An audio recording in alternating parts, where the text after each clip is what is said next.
What was the first success point? Maybe that's a number, maybe that's another metric of success in your business, but at what point did you feel like this thing is working? The first thing that I am proud to say is that I was having quite a bit of success online before I ever created a course about having success online. That's a little bit of a call out. That's like, well, I haven't really been that successful, but I'll bet if I put a course together about how to be successful, then I can be successful. You said, how did you word it so that you wouldn't become a porcupine that's hard to get close to? A lot of people, the more educated they become, the more justified they are becoming in believing that on the basis of their education and their learning, they're more right and more superior, therefore. All right. Welcome back to another segment of Before We Hit Record. And if you're watching on the YouTube channel, you can see that we have Jeff Lerner. Jeff, thank you for being here. So glad to be here. Thanks for having me. Absolutely. And if you're listening and you've never heard of Jeff before, he is the CEO and founder of the Entre Institute. And as a course creator, I know that you will really care about this stat. His course, the Success Path Masterclass, has sold over 275,000 since the last 5 years. And so that's generated over $200 million in revenue. Like Jeff's business, the Entre Institute, it's one of the fastest growing education companies in the world with over 250,000, I guess 275,000 students right now, right? And we're here to record an episode where you get to know him probably in a way that you wouldn't get to know him necessarily on another podcast where he's just the guest expert. That's what Before We Hit Record is all about, because we as online business owners are a lot more than just like one faceted human beings. Like we have likes and dislikes and beliefs and backstories, and we're here to do that. If my voice is new to you, hi, I'm the host of The Art of Online Business. If you're like, where did Rick go? 2 links are for you below. One is Rick saying where he went. It's an awesome AI venture, and go down there and learn about that. The other one is where Rick interviewed me and shares a little bit about why he chose me. It's already been 6 months now, actually 9 months by the time you hear this episode. But still, he shares why he chose me as the next host of the Art of Online Business podcast. And I can promise you this, that we will still do tips and tricks and strategies and behind the scenes business peaks and of course, Facebook ads goodness, so that you, the online course creator, can level up your business from, say, low 6 figures to high 6 figures. And with that, Jeff, glad to have you here, and I'm glad to meet you. Yeah, likewise. Really grateful to be here. And honestly, I didn't, do a lot of shows and they just sort of like pop up one after the other. But I love having a conversation that is directly around, at least within an audience, around online business and course creation. It's kind of feels like back to my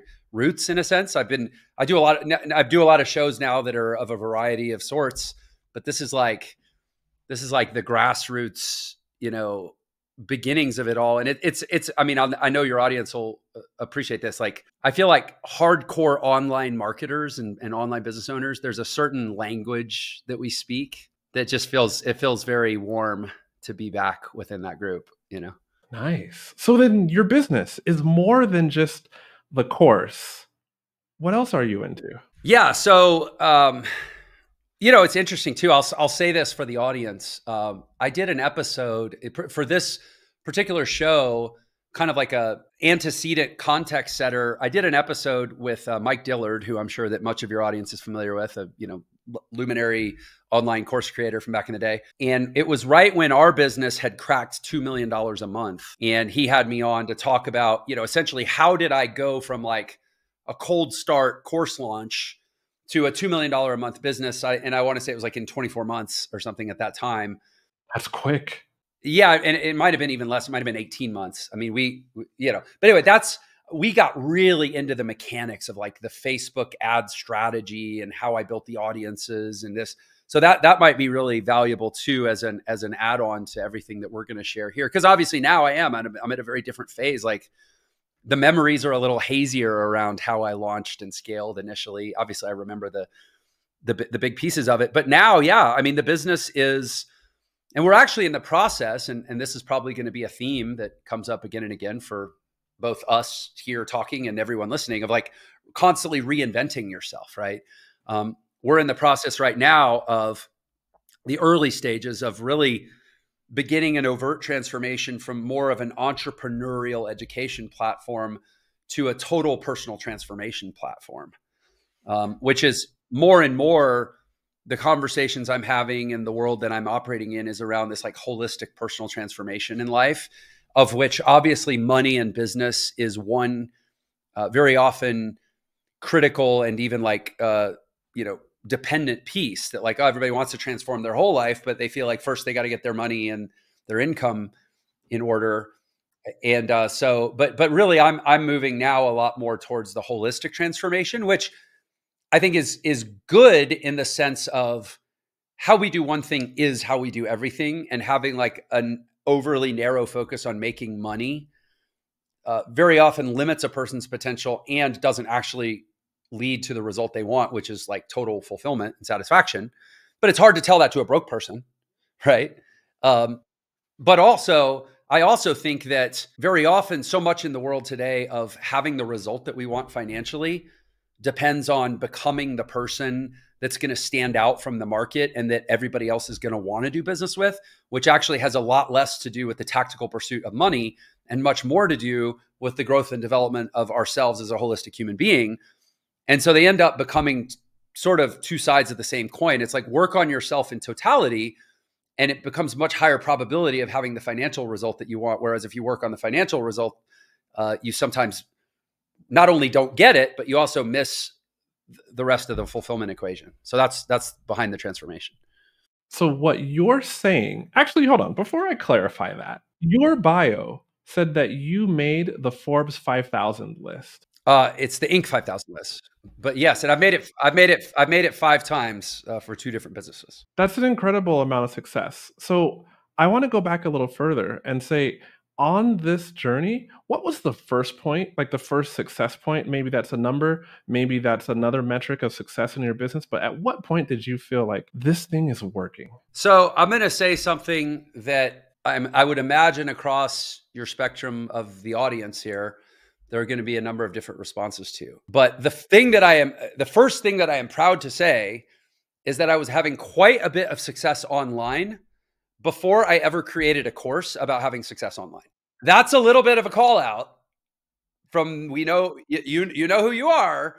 That's like, well, I haven't really been that successful, but I'll bet if I put a course together about how to be successful, then I can be successful. I'm proud to say that is not me. Shots fired, but hopefully not at anybody who's listening. Yeah, hopefully. But no, I mean, but the reason I say that is, again, with this sort of holistic development, and we'll get into some of my philosophies around, because the question that is immediately begged by some of what we've already talked about is like, okay, there's a lot of people popping up in feeds selling courses on this or that related to online business or success or wealth or personal growth or whatever. What's the, why did this guy who, if you're watching on YouTube, you know that it is not my devastating good looks. Why is he, on his way to 300,000 customers and 500,000 customers? I mean, I'll have 1 million paid customers before this is all done. Like what's the difference versus so many people struggle to get their first 10 customers? Like the difference is, I mean, there's a number of factors and some of it's circumstantial and timing and luck and, whatever. But like, at the end of the day, it comes down to who you have become. And I've spent far more time in my life trying to become a person that I would want to do business with, much less anybody else, than trying to do business presenting myself any certain way. And part of that is to create bona fide success in a category of value before you go out and proclaim yourself a guru of success in that category. And you can fake it, but you can't fake it because human beings are smarter than we give ourselves credit for. In this day and age, I had somebody recently on the podcast who talked about that we're in a trust recession. And yes, human beings, we are just, it's kind of like the creep radar, the creepdar, or whatever you call it, that women tend to have. Like we can detect let's say the entrepreneur that is less than genuine. So, I didn't even ask you, but where are you at in the world? Like, tell me about where you're at. I live in St. George, Utah. And by the way, I didn't mean to dodge the previous question. I answered it by saying, well, this is not what my answer is going to be, but then I didn't give the actual answer, which was like, when did I sort of feel like it's working? You know what though? This is just a conversation. It's like we met at a gathering and we're just hanging out. And I mean, the next episode, like the listener, you had better be ready because like Jeff specializes in life design and he did talk about this holistic transformation. And he talked about becoming that person who you desire to be to attract like the business that you have rather than just chasing the business and the money. And we're going to dive into all of that. I'm going to ask you a lot of questions about that in the next episode. But right now, we're just getting to know each other like we met in an event. Okay, cool. I won't hold myself too strictly to the being a good guest protocol. Yeah, I live in St. George, Utah, which is this beautiful, idyllic spot in southern Utah, which is right where the desert converges with the mountains. So if you've been to Vegas, you know that desert. Imagine that desert at some point collides with the Rocky Mountain Plateau, which is what we think of as like Utah and Wyoming and Colorado and all that. St. George is within about 20 miles of where the desert hits the mountains. So there's this juxtaposition of landscapes where I live in the desert, but I look up at the mountains. You know, it could be 115 degrees where I am in the summer, but I can drive 30 minutes and be up at 5,500 feet and have the temperature drop by 40 degrees. And it's just a really remarkable place on God's earth. If you wish that I could just hop into your Facebook ad manager and run your ads for you, or at least download all my 3+ years of experience into your ads so that they would run the right way, you pretty much got your wish. There's a new offer that I made, and my clients so far are loving it. It's called Facebook Ads to Success, and that means for you, I can coach you one-on-one so that you can successfully run your lead generation ad campaigns, your launch registration ad campaigns, even your sales funnel, SLO, self-liquidating offer funnel ad campaign. Here's how it will work. We will have 3 calls within 30 days. During that first call, I'm going to show you the exact ways to get your account running optimally. We'll do also like analytics setup if you don't have those set up right so that your ads can function the right way. We'll also look at your funnel and I'll point out to you the areas in your funnel that could be converting better. And I'll make recommendations about how to improve those areas of your funnel. And then if you have running ads currently, we'll look at those ads. Otherwise, we'll go through all the things you need to consider before setting up your ads. In between the calls, you get unlimited access to me. That means on Slack or Voxer or even Messenger, you get to record your screen or just send me an audio messages or type something, but ask about your ads and I'll be able to give you recommendations right there. And then we'll set up the ads and then I'll show you how I check up on ads and all the moves that I would make. I'll walk you through those and teach you how to make those same moves so that you can successfully manage your own ads with confidence. Head to the link that you can see right on the screen to book your spot for Facebook ads one-on-one coaching with me. All right, back to the video. I've never heard of St. George, Utah, honestly. Well, so don't tell anyone. Don't tell anyone. Don't tell anyone. You know, you do. You can look it up. I'm Googling it. Hopefully you can't hear me like clack typing on the keyboard, but I'm Googling it as you say that because it's just, I've never heard of it. And it does. So I'll tell you how I got here because I had never heard of it either. And in 2010, I was doing affiliate marketing at the time, which I'm sure much of your audience is familiar with. And I was at a conference of a high ticket direct sales company that does wealth education seminars. They're no longer around, but it was one of the first high ticket companies that I had affiliated with as an affiliate marketer. And I was one of their top affiliates in 2010. And so I went to their event, but I got, kind of the royal treatment because I'm one of their, people that's helping them fill their seats. And so I was talking to the president and co-founder of the company, and he introduced me to his daughter. It was in Las Vegas, which is only about a 90-minute drive from here. If you just go northeast on I-15 from Vegas, about an hour and a half, you cross the border into Utah and hit St. George. But anyway, he introduced me to his daughter who lived in St. George, Utah. And that was the first I'd ever heard of it. And that was November of 2010. And I think it was March of 2011, after 4.5 months of a long distance relationship, I just decided to move out here. And she was a single mom with 3 kids. And I moved out here. So I went from a divorced bachelor living in New York City at the time to a, cohabitating sort of stepfather figure to 3 kids, basically on a dime. I moved out here and moved in with her. And a year and a half later, we were married. And it took about 4 more years after that, I was able to adopt the kids. Adoption is a slow process in Utah because of, well, there's a whole story there, but it has to do with the Mormon church dominating the state government, which slows down all things related to family law, because I think in a responsible way, they're a little more strict about things like adoption and, allowing people to just say, oh, I'm going to be a parent. They actually want to make sure you're a good, person. One could just say that their values are more interwoven into the state law. Yeah, I think that's fair. That's fair.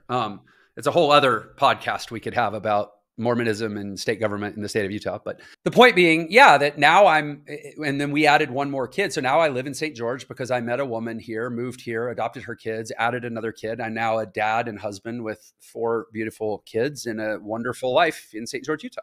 Wow. All made possible by, I should add, all that such things are made possible by having a business that travels with you wherever you take your laptop. Okay. You just told me that you went through a very stark change, New York to St. George, which I'm assuming has a slightly different kind of population. Well, when you say New York, I think New York City. Where were you in New York? Oh yeah, I lived in Tribeca in Lower Manhattan. It's about a 10, 15-minute walk from what was the World Trade Center. So yeah. Wow.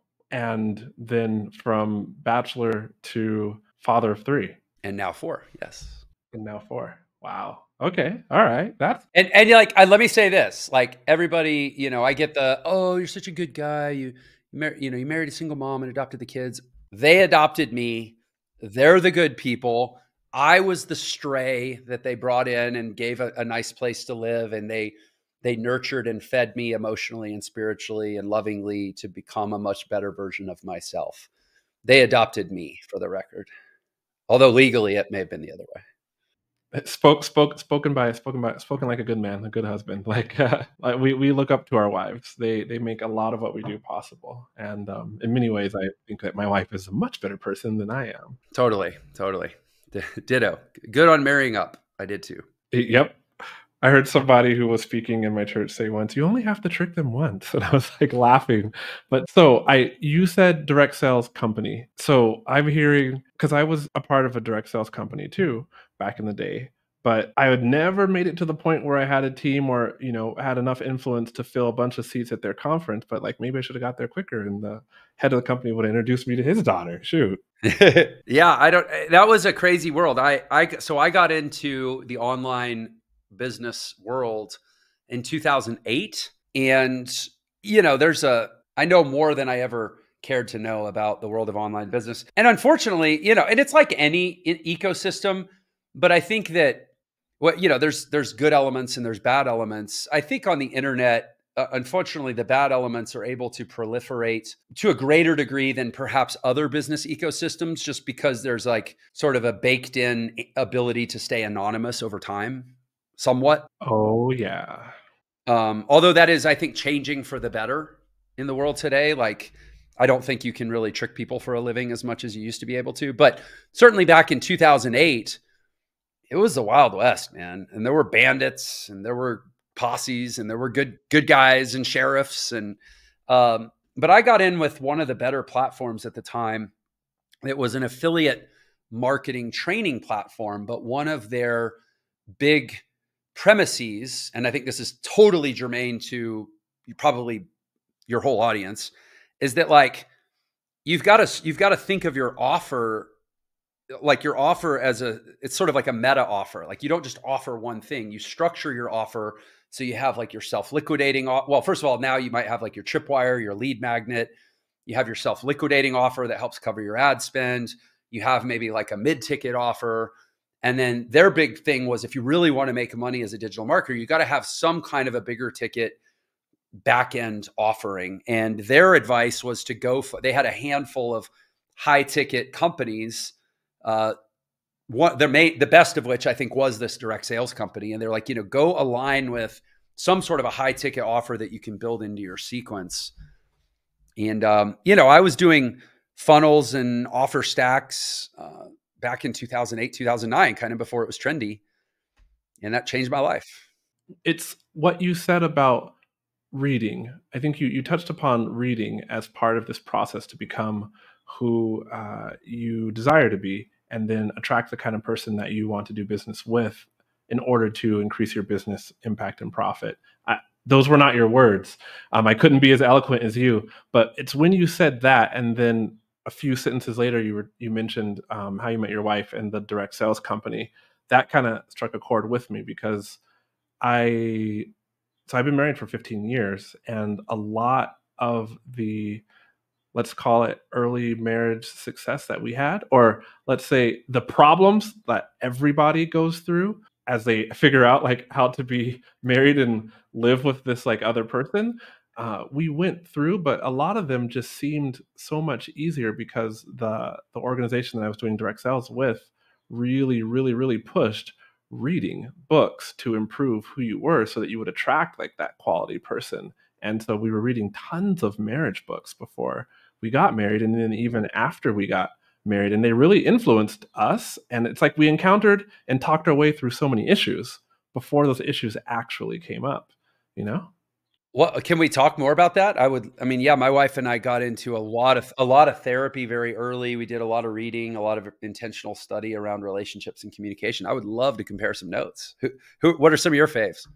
Oh, geez. I got to open up the door, but it's Gary somebody. The title is If It Could Be Gary Chapman. It could be. But the title is If She Only, or is it If She Only Knew or If He Only Knew? But more important, because anybody could Google that, more important is it's just like a checklist over chapters of things that, like, I'll just say, guys, let's just say me, I didn't get about women, and yet I'm married to one. And so it's like, it's kind of, this is not doing it justice, but at the time, I feel like when you see now these reels on the internet, on Instagram, and it's like, she says this, but she means this.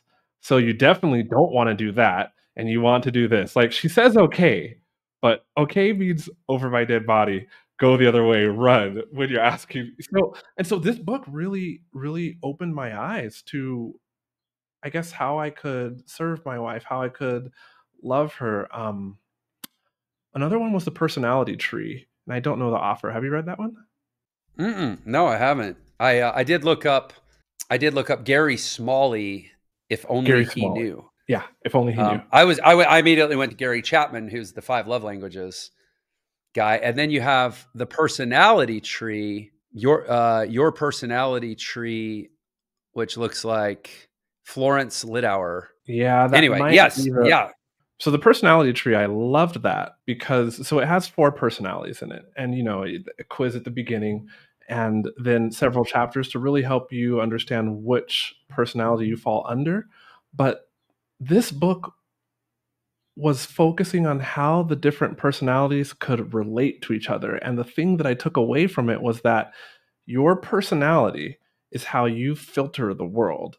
And the personalities, it's fine to be a different personality. We just got to understand that somebody with a different personality from ours sees the world differently and sees us differently depending on our whatever our personality is. And so that book showed me and my wife, because we're different. I'm like the very typical visionary. I think sanguine was the personality. Like, I'm an instigator for good or for bad. I got 20 ideas in a day, and I'll go in 20 different directions, and frequently start like great movements, but very rarely will I carry them out unless I'm kind of leaning on what I've learned to do in order to grow a business, right? And my wife is the opposite. She's, I think, the sanguine. No, I'm sanguine. She's like choleric personality. I guess people would call it type A. She wakes up, and we would laugh about this. She wakes up in the morning, and you could just see her eyes like planning the morning, hour by hour, 15-minute chunks. Like, this is what she wants to get done. And we read that book right in the beginning, and we would like clash because I wake up in the morning and like I hear the birds. I'm like, hey, let's go to the beach. We lived in China at the time, and there was a beach nearby. And she'd be like, I don't want to go to the beach. I'm like, why not? And she's like, because she already had 10 things to do. And so this book taught us that it's okay to be different.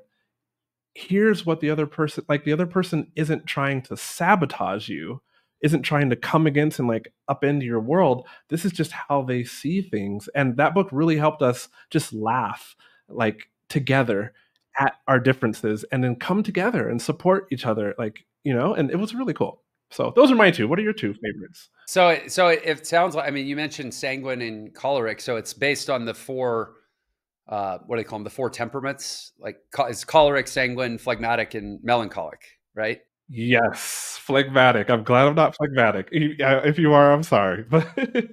No, yeah, phlegmatics, they're like I feel like they're the buffer of all the others. Like they're like so easygoing and whatever, But no, I think I found the book, Your Personality Tree. Looks like she's got some YouTube videos. But yeah, no, you asked about my, yeah, I'm like really, I honestly, online, this is going to sound, perhaps offensive to your audience, but like online business, of all the things I'm interested in and known for, it's actually like kind of my least favorite to talk about, because it always deteriorates into like, well, tell me how to make more money faster. And it's like, yeah, but how to make more money faster has to do with all the other things that I'd prefer to talk about, like how to become a better communicator, how to understand behavioral psychology, how to your point, relate to different personalities and integrate different personalities. And because that all comes down, like if you want to make more money faster, learn how to lead a better team, learn how to attract better talent. Like it's all the soft skills that unlock your potential. The hard skills are like how you make your first $5, and then it just gets worse over time. You start to create leverage and exponential upside through the softer stuff, right? And so anyway, yeah, you asked about my go-tos for relationship stuff. The works of John and Julie Gottman have been pretty great. They're John Gottman runs the Love Lab at the University of Washington. They're sort of like older. They're older now. They're probably in their 70s, but I mean, they've literally been researching personality and relationships for like 50 years. And it's a married couple of PhDs that do it together. But yeah, the John and Julie Gottman works have been incredible. And then I like to study a lot of like stuff that's really like personality and like cognitive behavioral therapy. I mean, ultimately, I think it's one thing to understand how humans interact. It's another thing to start to take responsibility for my part of how humans interact and try to make myself more malleable, more flexible, not to water down or dilute who I truly am, but to not be so enamored with my own perception that I become a porcupine that's hard to get close to. And so I took the relationship stuff and went into, a lot of the different like cognitive behavioral therapy disciplines.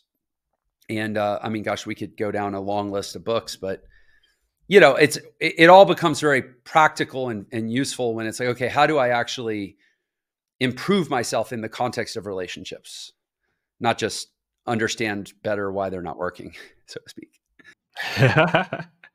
You said, how did you word it so that you wouldn't become a porcupine that's hard to get close to? Yeah, I think sometimes we can understand ourselves and use it as a justification to kind of dig our heels into what it is that we're learning. And it doesn't sound at all like you and your wife did that. I think in a loving context, you care enough about integrating with another person that you approach it in a different way. But I do, particularly through the lens of online discourse, you get the sense that a lot of people, the more educated they become, the more justified they are becoming in believing that on the basis of their education and their learning, they're more right and more superior, therefore. And that's not a recipe for fulfillment in my world. No, but sounds like what I was reading in the book, Think Again, and this author. See, you remember authors better than me, but I remember what he was saying, which he was saying that we got to be like a scientist, and he was talking about, at least what I remember, the joy of being wrong, and that the more you learn, never forget that joy, like of just learning new things, and it's okay to be wrong, and in fact, it's great to be wrong, because if you're wrong, then that means you knew more than you knew before you found out you were wrong. And what you said made me think of, so when I was in China, I was working with a international school that was part of an international Christian organization, and they also had schools in the UAE. And when you said the porcupine comment, it made me think of some of these like people who are on the board of this organization. They're in the UAE, and they're partnering with, so the UAE being a kingdom, right? Correct me if I'm wrong. Yeah, United Arab Emirates, a kingdom, right? And then a lot of the wealth held by I believe it's the Emiratis. Um, and so to get anything done, you usually have to partner with somebody in power. And so here we have this, and I think like this is perfect for like kind of the backdrop of what's happening um, in our world right now over in the Middle East. But you have people of different faiths partnering towards the same goal, and not just partnering in a way where they're exchanging like money, lots of money, in order to partner as a business and achieve like these same goals that they both believe in. And when you said that, the porcupine comment, it made me think like these are groups of people who are already successful. Usually they're like, double master degree holders, PhDs, like they're quite educated, quite influential in their various spheres, yet they're partnering with people who, of a different faith, to accomplish like whatever mission they're going for. And that takes a lot of not being a porcupine. Yeah, it's interesting. This is, I think, why I'm ultimately, I consider myself to be somewhat of like a humanistic capitalist. I deeply believe, well, like I think if you just say, "Oh, I'm a capitalist," there's a tendency to think like, "Oh, maybe it's very like greed centric, or like mercenary capitalism, or that all it's about is creating shareholder value at the expense of whatever. Who cares?" It's not at all like that. I view capitalism, like all economics, is a compromise. I mean, I actually think economics itself is the study of compromise. It's basically, how do spiritual beings having a human experience navigate the requirements of having a human experience, which is like food and shelter and money and things. And while we're all really trying to be like transcendent spiritual beings, but because we have this annoying reality called having to stay alive that involves value exchange, then like, capitalism to me is the best. It's the best of the compromises that we found. And what I think you find very often in its best incarnations is that capitalism is a shared language and philosophy of value exchange that can be extremely unifying, to your point, across different faiths, across different, groupings and classifications in society. It's just much like, I used to be a professional musician. I can sit down with a musician from any country or tribe on earth, and we can speak together. Music is a universal language. Math is a universal language. Capitalism and entrepreneurship are universal languages. And in that sense, it can be a really powerful agent of peace and healing in the world, unless you defy or deny the core tenets of capitalism, which is usually about fair and just value exchange. In other words, if you're trying to get more than you give in a capitalist structure, then you're going to become a cheat and you're going to make the rest of us look bad. But if you're trying to give more than you get, and everybody's participating in that value exchange together, then you actually create a thriving economy that lifts all the boats floating in it. And that's a really good reason to put aside the fact that I call him Yahweh and you call him whatever name you call your God. Like, who cares? Allah. Yes, thank you. That's the one. And like, we're all just, that's fine, to each their own, but we're trying to do something that's collaborative and participatory here, because I want to take care of my family. And if I can help you take care of your family, and you can take care of your family and help me take care of my family, that's non-zero sum thinking that's good for everyone. So I was living in China, and I met plenty of people who worked for the Chinese government, and like a lot of Americans I know like don't like the Chinese government.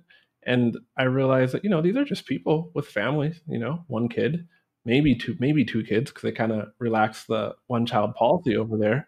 And like you're sitting in the living room and it's like, yeah, I have this job, and okay, I have this job. But like in the end, we're playing card games, and you went to school like I went to school, and you had hopes and dreams of like what you would become in life. And like you married somebody and I married somebody, and you got a couple of kids, and I didn't have kids at the time, but now I do have like a couple of kids. It's like we're really the same. And I learned a lot. Like people can work for governments that like you might oppose, but like that doesn't actually, once you get to know a person, you realize, oh, like I love this person.